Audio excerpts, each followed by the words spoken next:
¿Cuáles son los orígenes rituales del deporte en la cultura griega? ¿Qué buscaban los que revivieron estos certámenes en la modernidad? ¿Cómo se inscriben las Olimpiadas en la gestión del orden internacional? ¿Qué desafíos ambientales, urbanísticos y arquitectónicos han planteado para ciudades como la de México y París? ¿Cuál es el papel de la medicina en la vida de los atletas? ¿Qué nuevos deportes se han sumado a la lista del medallero? Aprovechamos la circunstancia de París 2024 para plantearnos estas y otras preguntas sobre el pasado, presente y futuro de la mayor justa deportiva a nivel mundial. Buenas noches, muchas gracias como de costumbre por estar sintonizando este programa en el que hoy será nuestro segundo episodio dedicado a temas deportivos, ¿no? En consonancia por supuesto con los Juegos Olímpicos y con el tema veraniego de revista de la universidad. Y hoy, después de haber explorado lo que pasa con las lesiones, ¿no? Cuando tenemos estos accidentes y que tienen que ver con una quizá mala preparación física, hoy nos vamos a ir al otro lado de la ecuación atlética, que si bien es cierto que por un lado está el cuerpo y es muy importante llevar a cabo todo ese entrenamiento físico, pues también está la cabeza, ¿no? Y probablemente dentro de esta parte, de esta otra parte de la ecuación, es donde esté la clave del éxito, y si no del éxito, por lo menos del máximo rendimiento, ¿no? O dicho de otra manera, el cuerpo no basta, también hay que entrenar la mente. Y esto es algo que si ustedes, o cualquier deporte que practiquen, así sea salir a correr por las mañanas, conocen bien, ¿no? El primer obstáculo, pues somos nosotros mismos. Así que para comenzar a convertir este contendiente que todos llevamos dentro en aliado, nos acompaña hoy Gerardo Leija Alba, que les cuento es psicólogo por la FES de Zaragoza, maestro por la Facultad de Psicología de la UNAM, también cuenta con un máster en alto rendimiento deportivo de la Escuela Superior de Medicina del IPN y de la Universidad Pablo Olavide de España. Actualmente es docente del Centro Interdisciplinario en Ciencias de la Salud del IPN, donde imparte la asignatura de Psicología del Deporte y es integrante del staff de psicólogos del Club Fútbol Infantil Canguros. Ha trabajado con el equipo de fútbol americano Los Burros Blancos del IPN, con el equipo de béisbol infantil de la Liga Maya, con el Club Spins de Academia de Patinaje Artístico y actualmente forma parte también del staff del Centro de Atención Integral Mocuso. Gerardo, pues muchas gracias por hacer. Gracias por la invitación. Hueco en tu apretada agenda, ¿verdad? Para venir a dar consulta. Para venirnos a dar aquí una consulta colectiva, ¿no? A lo mejor, quizás sería importante empezar, ahora sí que por el principio, que nos dibujes, y en términos generales, pues, cómo es la labor de un psicólogo del deporte, ¿no? ¿Qué hace? Sí. Sí, bueno, en realidad el psicólogo de deporte es parte de un equipo integral. O sea, la idea es, el centro en el deporte es el atleta. El atleta es el que tiene físicamente todo para desarrollar la capacidad deportiva, pero requiere de algunos elementos que estén alrededor de él. El más importante es el entrenador, quien va a darle los elementos técnicos y tácticos para que desarrolle su actividad deportiva de forma adecuada. Está también el médico del deporte para la parte de las lesiones o del rendimiento. Claro. El nutrióloga, claro, para alimentar ese cuerpo, y ahí entra el psicólogo. El psicólogo es parte del equipo que va a ayudar básicamente a que esa capacidad técnica, táctica y física se desarrolle de forma adecuada. Entonces el psicólogo básicamente lo que va a hacer es tratar de buscar todos aquellos aspectos psicoemocionales, psicosociales, que puedan afectar el buen rendimiento del deportista. Okay. O sea, la idea es buscar que esos elementos que puedan alterar ese rendimiento, regularlos o mejorarlos, o que pueda estar al fin un rendimiento adecuado. Ok, o sea que, digamos, supongo que se puede manejar como en objetivos. Ajá, y supongo que tiene diferentes fases, ¿no? Sí. Porque uno es la preparación y otro a lo mejor es el apoyo que se da ya en una justa deportiva. Sí. Y a lo mejor otros es, si hubo una lesión, salir de ahí, ¿no? Sí, generalmente, eso los entrenadores lo saben, ellos hacen como un ciclo. Bueno, la temporada a lo mejor empieza, por ejemplo, la temporada de fútbol americano empieza creo que en septiembre, por ahí así. Pero realmente el ciclo empieza desde enero. Entonces en enero a lo mejor empiezan como la preentrenamiento. Entonces ahí el psicólogo, por ejemplo, lo que tiene que hacer es trabajar la parte de la motivación. O sea, ir al entrenamiento, ir a entrenar y hacer todos los días lo mismo, pues es fastidioso para Claro. algunos. Porque lo que todos esperan pues es la competencia, pero faltan muchos meses para la competencia. Sí. Entonces ahí el psicólogo lo que hace es trabajar la motivación y cómo ayudarles a que pues tengan que ir bueno, que tengan el elemento para poder acudir al entrenamiento, para que después ya en la pretemporada pues es como irlos preparando para esa competencia. Y ya cuando es la temporada, pues ahí es trabajar, por ejemplo, el estrés antes de entrar al entrenamiento, Claro. durante el partido y también cuando termine el partido, si se gana o se pierde. Entonces igual ahí el psicólogo tiene que trabajar esa parte. Entonces sí va a depender de la etapa en la que se esté, la intervención del psicólogo lo que puede hacer. Claro. Oye, ¿y cómo? Digo, porque ahorita estabas platicando fuera del aire que obviamente, y como estabas mencionando el americano, cambia mucho si es un equipo, si es un deporte de equipo, sí. así es un deporte unitario, ¿no? Entonces, el puro atleta ante el mundo, digamos, que me imagino yo debe ser pues un gran reto para la mente, ¿no? O sea, un tenista o tú mencionabas a lo mejor el tiro con arco, que todo está en ti y en... ¿Cómo se trabaja eso para liberar esa especie de tremenda presión? Sí, pues ahí el trabajo con los atletas que son individuales, de tenis, inclusive ping pong, que pareciera ser un juego muy sencillo, pero al final es como mucha precisión. Entonces se tiene que trabajar mucho entrenar al atleta en la parte de la atención focalizada, pero también para el control de los estímulos. O sea, al final, o sea, el hecho de que pase inclusive una mosquita antes de que tire, si el atleta está atento y de repente escucha eso, va a fallar, ¿no? Claro. Entonces es entrenarlo a que aprenda solamente a enfocar su atención en el estímulo que tiene que ver con su movimiento muscular, pero también con acordarse de cómo tiene que como apuntar directamente para que pueda como anotar cosas. Entonces sí, el entrenamiento con los atletas individuales es más complicado, más complejo, y también pues cuando se da la derrota pues también es más complicado porque pues todo tiene que ver con un fallo de él y entonces sí es más complejo. Yo recuerdo de cosas que me ha tocado leer al respecto, ¿no? Sobre todo en el tenis, como que hay un cruce entre tenis y literatura interesante. Y leí la biografía de André Agassi, que pues fue un tenista que me tocó ver de joven, y habla mucho de la parte mental, ¿no? De cómo muchos de los partidos él, de alguna u otra manera, los ganaba o los perdía por una cuestión puramente mental, ¿no? O sea, que a lo mejor estaba capacitado atléticamente para derrotar pues, a quien sea que viniera, y lo perdí aquí, ¿no? Y ahora que mencionas el ping-pong, pues es muy similar. Y es creo que como tú dices, hay una concentración, ¿no? Hay algo que es un poco como meditación, o sea, como aprender a bloquear todo el resto, incluso tu propia voz interior, ¿no? Que te está diciendo. Pero bueno, y el trabajo con equipo, supongo que entonces ya también tiene que ver ahí con los roles de ego entre cada uno, ¿no? Sí, ahí pues la parte más importante es lo de que se llama la cohesión de equipo.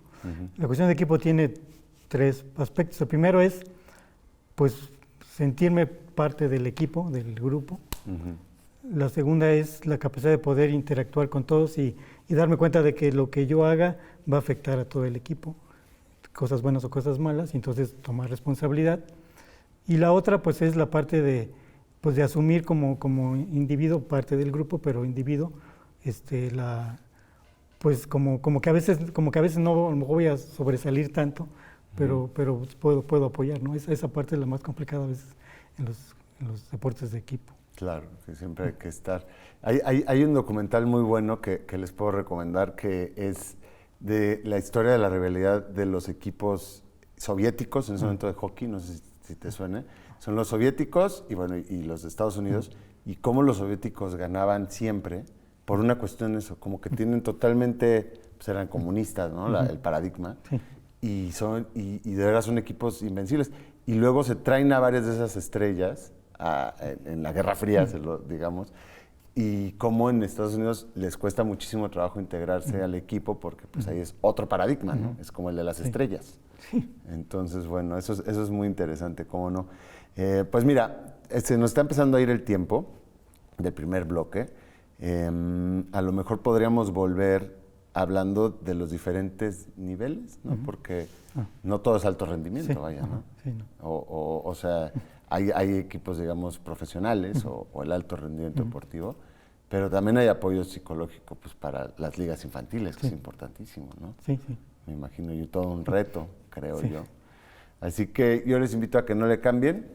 Ahora que volvamos del bloque, pues vamos a platicar de todo eso y más de la psicología del deporte.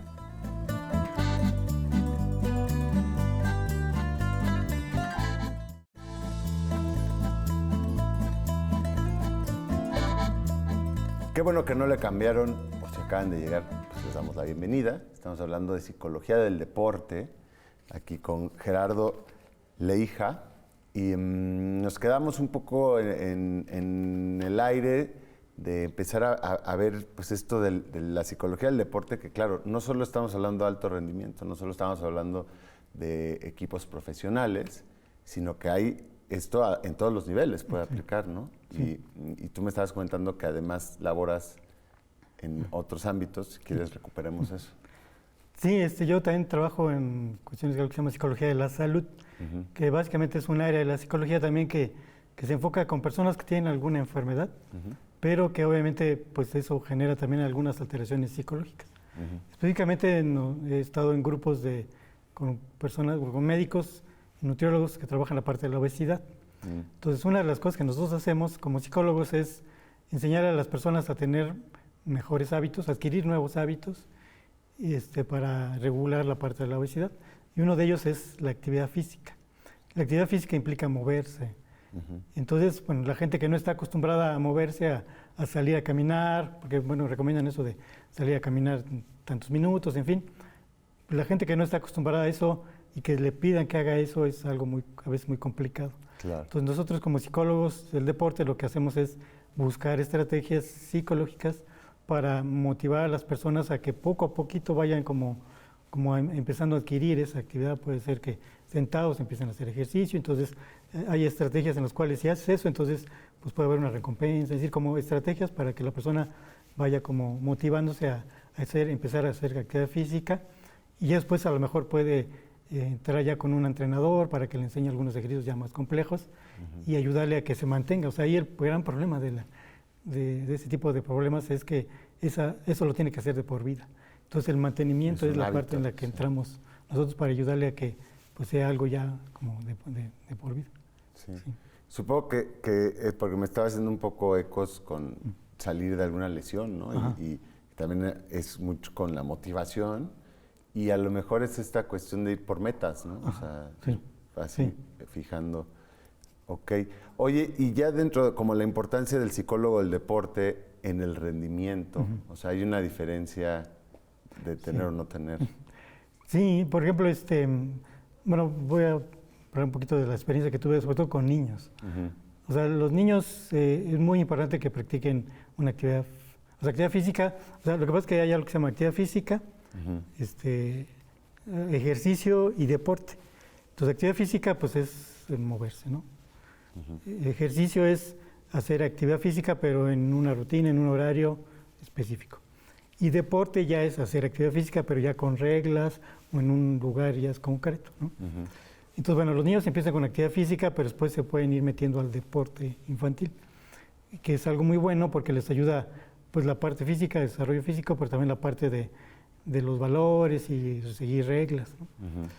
Pero ahí el problema a veces son los papás. Porque los papás lo que tienen la idea es que su hijo cuando ya entra en un equipo, pues él ya lo ve como la estrella, como que va a llegar efectivamente al alto rendimiento. Y entonces a veces pasa que, pues a veces le exigen mucho a su hijo a lo mejor lo que quiere es, generalmente el deporte de niños es como para divertirse. Es recreación. Recreación. Sí. Y sí, o sea, juegan y todo, pero al final pues termina el juego y todos saludan, son amigos. Pero a veces son los papás los que empiezan a meter como la idea de la competencia, que tienes mejor, entonces empiezan a influir. Entonces ahí los psicólogos del deporte trabajan más con los papás que con los niños, para enseñarles a cómo pueden apoyar a su hijo, ¿no? Entonces, en los deportes, por ejemplo, amateurs, es importante, básicamente ahí es como ayudarles a organizarse, a saber cómo organizar sus tiempos para poder ir a hacer ejercicio y hacer otras actividades, ¿no? Conforme va pasando digamos como la importancia del nivel, pues entonces ahí ya es más bien aprender a cómo tienen que dedicarle más tiempo a la actividad física, más tiempo al deporte y empezar a dejar de hacer otras cosas. Entonces ya van pasando al profesional o al alto rendimiento, en el que ya el atleta de alto rendimiento es una profesión en la cual le tienen que dedicar de 8 a 10 horas de entrenamiento y tienen que dejar de hacer cosas como visitar a sus amigos, ir a fiestas. Entonces, para hacer eso es complejo, o sea, sí es como una preparación, como un proceso. Entonces, el psicólogo puede irlo apoyando a un niño o solamente apoyarlo en la parte recreativa o profesional. Claro, pero es que ya el orden de prioridades, como bien dices, a mí me ha tocado casos, de jóvenes, ¿no? A lo mejor que 13, 14 años que practican algún deporte y son muy buenos o tienen un talento, y está esta decisión de si ir hacia el profesionalismo, el alto rendimiento, o no, mantenerlo como algo más recreativo, y igual competitivo, pero a otro nivel. Y no es una decisión sencilla, ¿no?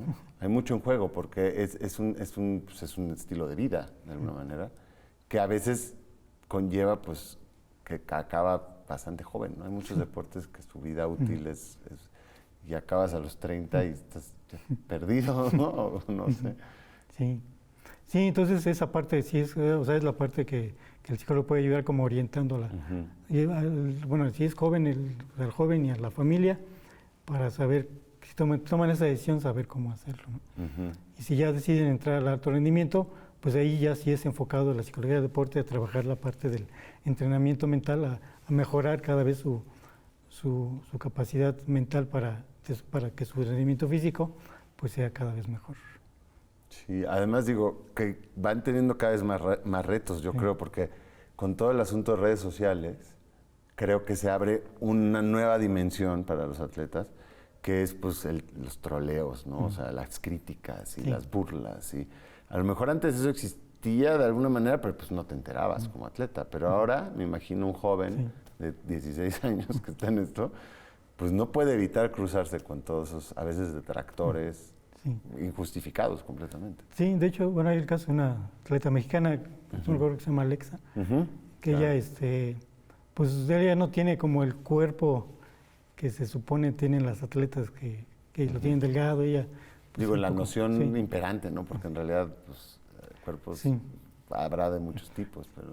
Sí, y entonces ella, pues sí, recibió mucho bullying y sobre todo cuando empezó a ganar, como que la gente no reconocía el logro, sino más bien como que era la crítica. Sí, ella es constante, y eso a mí me da mucho gusto, porque es como cerrarle la boca a toda esta gente, que pues sí hay unas ideas preconcebidas muy limitadas. Es también como cuando hay racismo en algunos deportes más que otros, se presta a este racismo, y en algunas localidades más que otras, que es completamente, o sea, que, insisto, le agrega una dificultad que ya nada tiene que ver con la parte deportiva, ¿no? Social, que es complicada, ¿no? Sí, y precisamente también hay un área, bueno, hay estrategias para enseñar a los deportistas a saber cómo lidiar con eso. O sea, no solamente es lo que yo estoy haciendo, sino lo que los demás piensan de lo que hago. Cuando a veces es negativo, cómo lo asimilo, cómo lo trabajo para que no me afecte, sino que me sirva pues para continuar si lo estoy haciendo bien, ¿no? Entonces sí es algo que se tiene que trabajar. ¿Qué les recomiendas? Borra tus redes sociales, ¿no? Oye, y a veces esto lleva, en algunos casos a lo mejor que se han vuelto mediáticos, a momentos de inestabilidad mental o de salud mental, ¿no? Como tú me estabas contando de esta atleta que decidió no participar, ¿no? Sí, Simone Biles, en los últimos Juegos Olímpicos, ella ha ganado todos, o sea, ella es como muy buena en lo que hace, desde muy pequeña. Y entonces, bueno, en las últimas Olimpiadas, ella pertenecía al grupo de Estados Unidos de atletismo, y pues pensaban eso, como ganar todas las medallas. Claro. Y cuando estaban ya para competir como equipo en una parte de las Olimpiadas, ella decidió no competir, ¿no? Entonces, bueno, eso impactó pues a muchas personas porque pues era la esperanza para poder ganar medallas. Claro. Y bueno, la parte también económica de los patrocinadores pues también les impactó porque dijo, pues, es que estamos pagando para que de alguna manera pues cumpla, ¿no?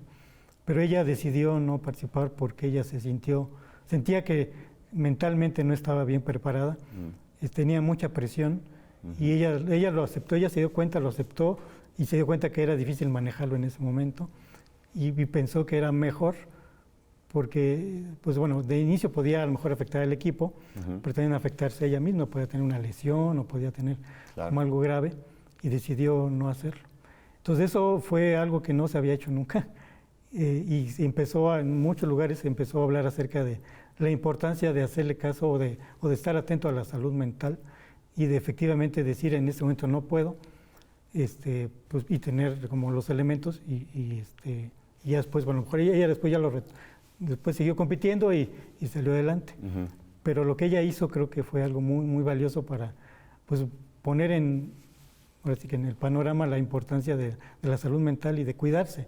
La salud mental que en algunos casos de deportes de alto rendimiento como el de ella, pues sí es muy importante.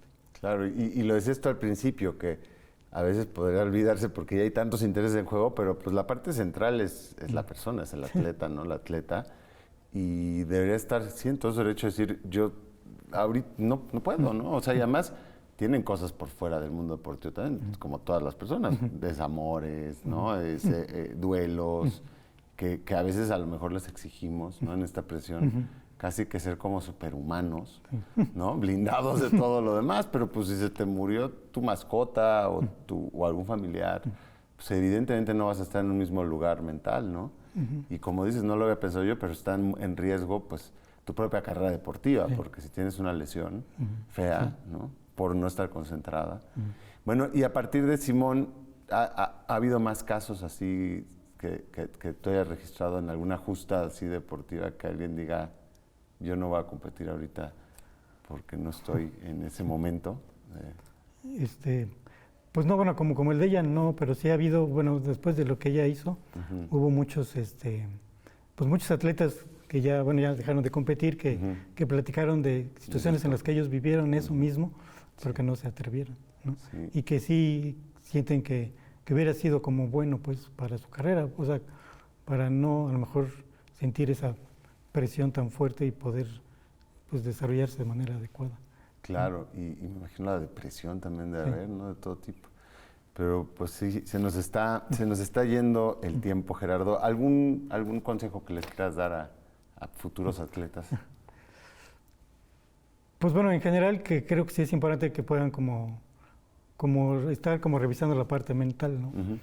O sea, hay como importante sentir que si estoy como triste, enojado o estoy constantemente, o sea que no estoy disfrutando adecuadamente el deporte que estoy haciendo, aunque mi entrenador o mi entrenadora me diga que estoy bien, o estoy desarrollando bien la ejecución, pero si yo no me siento bien, pues explorar qué puede estar pasando y buscar un apoyo psicológico de psicólogos deportivos para trabajar esa parte. Entonces, como sí, sería como adecuado.